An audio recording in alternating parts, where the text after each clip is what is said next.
Yo, what's up? Yo, what's up? Welcome to this episode of Teams I Got Beef With, Week 12 recap. We got two teams, only two teams on this list, man.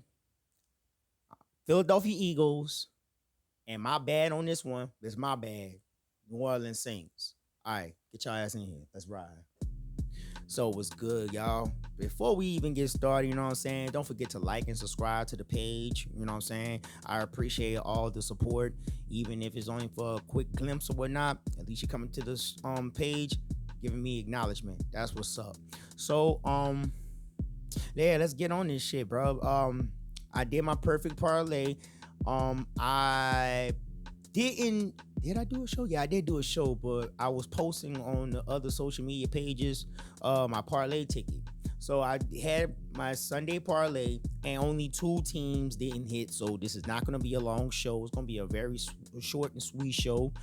But besides that, when I go up on these two teams after, then we're gonna be looking at a Thanksgiving parlay. So I'm gonna try to hit that shit off, make my selections with you guys. But let's get on to this. The first team I want to go off on is the New Orleans Saints. That's my bad. I picked the New Orleans Saints to damn beat the Atlanta Falcons because I guess my dislike for the Falcons. And then thinking like, how New Orleans did my team, the Carolina Panthers, and how my Panthers did the Falcons. Maybe New Orleans is going to do the same thing. New Orleans couldn't do shit in the red zone. They couldn't do nothing in the red zone and whatnot. And the funny thing with New Orleans is when I was watching that game, because I was watching red zone, I was watching that game, and then it was also flipping through the game Cleveland versus Las Vegas. And Shedeur Sanders is doing well out there, while New Orleans is struggling, just trying to get a touchdown. And I'm sitting here like, y'all could have had Shedeur Sanders. New Orleans could have had Shedeur Sanders. New Orleans had one big problem, and that's a quarterback. They don't have a quarterback. If there's any team in the NFL that needs a quarterback, it's New Orleans. They need a quarterback. Tyler Shug, whatever this is his name, he ain't it. Rattler, he has been non-existent in a long time. I don't even know who their other quarterback after Rattler is, man. All I know is that they need a quarterback. They should have never gave up Jameis Winston, man. He balling. Jameis Winston is not a true starting quarterback, but he's a fun quarterback to have in that locker room. I could definitely tell you that. He's a fun guy to watch. What he was doing to Detroit, I'm like, man, Detroit. But yeah, besides that, I also want to talk about things that I've learned too. So anyways, what I've learned from that game with New Orleans and Atlanta, New Orleans needs a quarterback. New Orleans need a quarterback. And I should have just at least went with Atlanta on that one. That was my fault. That was a dumb pick on me. My bad, Johnny. You know what I'm saying? Shame, like fool me once, shame on me. Fool me twice. No, the fool me once, shame on you. Fool me twice, shame on me. So that's a shame on me. Then the next game right here that we gonna go off, it was supposed to be game of the week right there. One of the games of the week. Division game. Eagles versus Cowboys. I'm thinking Eagles doing good in the driver's seat, and out of nowhere in the second half, here comes the Cowboys. Here comes the Cowboys. And as much disdain that the Cowboys get, man, sometimes I can be impressed with them on how they just be moving the ball methodically down the field offensively. It's like I cannot hate on a high power offense like this, man. And the defense stood their ground. Even though they were getting toasted in the first, even though they became toast in the first half. But you know what? Everything matters in the second half. We all know that. That's how football actually rolls. Like, it's crazy. Football is a wave of emotions. And Cowboys capitalize where the Eagles just lost their identity. It's like, you have Saquon Barkley in the back, right? And you have Jalen Hurts, a rushing, passing quarterback, right? Y'all have the lead, right? I'm trying to see this. It's like, why are you going more on the pass game right now when you can literally run on a team who's not good against the run? I feel like they probably did shut down Saquon Barkley a little bit here and there and whatnot. And he didn't have the stellar game that we're used to Saquon Barkley having. But don't deteriorate from that, which is like one of the weakness of the Cowboys defense. I mean, what was going on right here? They couldn't dial up any run plays or anything like that. It's like, but that's just me, man. Sometimes I feel that the Eagles just get away from who they truly are. This is how I feel when I watch them. It's like, come on, man. We know who you guys are. Why do y'all get? But that would happen to teams. I just can't understand it, man. That's coach. That's the coaches and whatnot. I'm just a fan that watch this shit. So, anyways, those two teams right there, they let me down. They let me down bad. But not as bad as the Carolina Panthers did last night with the San Francisco 49ers. That was, for a Carolina Panther fan right here, that was embarrassing. We turned the ball. Brock Purdy turned the ball over 4 times. I think like 3-4 times, and we couldn't do not near thing with that shit. That Brock Purdy turned the ball over 3 times, and we couldn't do not near thing with that shit. Can you blame Bryce Young on this one, or can I blame Dave Canales for this one? Can I blame my coach for dialing up these plays? Can I blame the refs for not being on, like, for not calling certain plays that I was like, wow, that could have been a pass interference right there. Not gonna say nothing and whatnot, but all I can say is that our coaches did not prepare these boys this year, like this week, not later, this week, going into this game. Now they gotta go across the street and see the Rams. They're gonna get their ass whooped by the Rams right there. But the thing about this game was, it's like, bruh, why are you not aggressive in the first half with these play calls? Oh. It's difficult being a Panthers fan, guys. It's difficult being a Panthers fan. But anyways, let's go on other things. Things that I've learned this week in the NFL, in NFL Week 12. Shedeur Sanders is him. I was happy seeing Shedeur ball out like how he did. You know what I'm saying? I was happy as Myles Garrett was. That's one thing right there. I'm not gonna go like far on it, but it's time. Like, I gotta do it. Gotta do it. So, anyways, I was very impressed with Shedeur. And like I was saying, New Orleans could have had him. New Orleans, y'all could have had Shedeur Sanders. What else did I learn this week? Jared Goff doesn't do well under pressure. If you have a good defense, if you have a good pass rush, and that's pretty much all you need is a pass rush, you got him. Like, Jared Goff is like, he's a pipe under pressure. That breaks. That's a quick one right there. Jared Goff is like, wow. Like, if they don't make it far, it's because of him. What else have I learned? The Colts are choke artists. I mean, they could have put Kansas away. They could have put Kansas away. You hear me? But they didn't. And allowed Kansas to come back. And I knew Kansas was not going to lose at home. I just knew they wasn't going to lose at home. Even with the refs wasn't even helping them.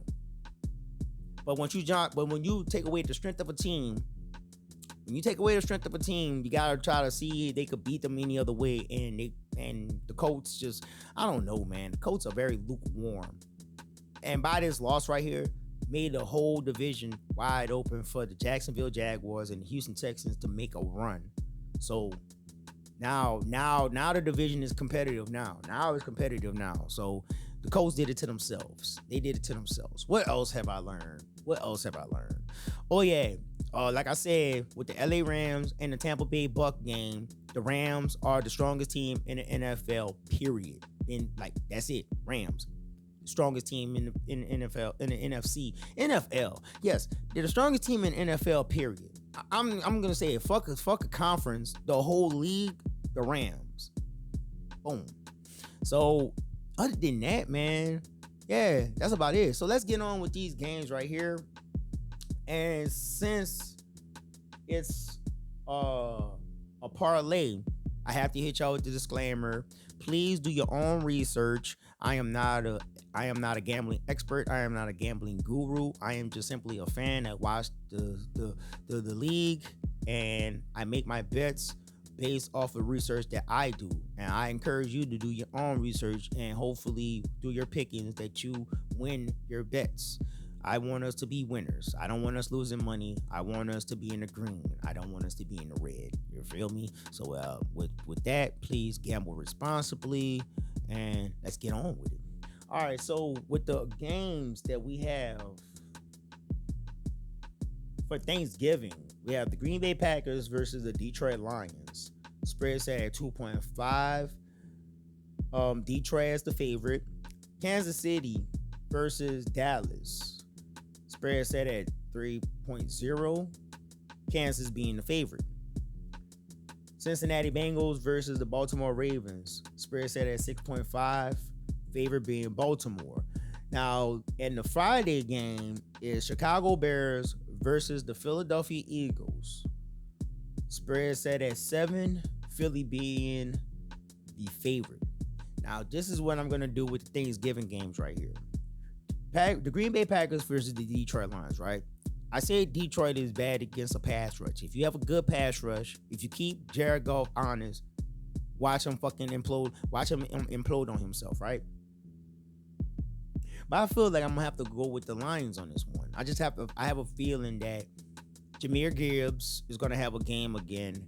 The wide receivers are gonna come through for Jared Goff. All Jared Goff has to do is, I guess, keep his cool and notice the open player. So I have to go with Detroit. I can't kind of roll with the Packers because the Packers are like, the Packers ain't really like what you think they are. They're really not. They're like and it's funny. Besides Minnesota, the Packers are probably one of the weakest teams in the NFC North. You got Chicago leading that shit, and Detroit right behind Chicago, and I just don't see Green Bay really making a push or anything like that. So, by this being a division game too, Detroit definitely has to win this game. If they lose this game, bro, that's gonna be embarrassing. And I think maybe I think Green Bay might tie with them for second place or something. I have to really look at the schedule. At the records and everything. But yeah, I'm rolling with Detroit on that one. Kansas City Chiefs versus the Dallas Cowboys. Now, I'm going to take a gamble. This is strictly gamble. I'm rolling with the Cowboys at home, dog. Hell no, dog. What they just did to the Eagles, what they shown what they could do with the Eagles, I don't... Listen, Kansas is not the Kansas that we know of anymore. They're playing desperate every game, bro. They're playing desperate every game now. Every game is a desperation game for them. And I just think that the Cowboys is gonna do it. They're the hot ones right now. They're the hot ones right now. Like I said, the Colts had an opportunity to put them away at home. Dallas is not gonna let them boys come in that. Y'all better not let them come in an ATM in that stadium, the AT&T stadium, and do that shit. You better not. Hell no, man. I'm taking Dallas on this one. Ooh, it's kind of cringy, kind of choosing Dallas, but I'm taking them on this one. And Cincinnati versus Baltimore Ravens. Now, today is Tuesday. They've been talking about the anticipation of Joe Burrow coming back. I don't know if Joe Burrow's gonna come back. Even if he does come back, Ravens, for sure. I am not going against that grain on that one. I'm like, because I'm looking at the weakness of Cincinnati's defense. And yeah, that's about it right there, man. Like, it doesn't even matter if Joe Burrow come back or not. I'm just thinking like, yeah, that's how it is. I got to check up on the injury report. I know T. Higgins was kind of hurt. I think Jamar Chase is coming back. I think he had a 1-game suspension, so I think he's coming back. That has the potential to be a good game if Burrow does come back, and it's good for TV. So I'm pretty much thinking that they're gonna make him come back, even if the season looks like it can be lost. But it can be savage again. It can be savage because I feel like if Cincinnati wants to make a run, a lot of teams gotta lose out, and they definitely need the Steelers to be one of those teams. So Cincinnati can make a run for it. Maybe if you look at the remaining schedule, Baltimore, Buffalo, Baltimore again, and I think they have to play Cleveland and another team. I forget the other ones, but gotta look more deeply into their schedule and everything. And so in that game, I'm choosing Baltimore. I'm going to choose Baltimore. And with the Friday night game, Chicago Bears versus the Philadelphia Eagles. Enough said. Philly should come back. Should come back, man.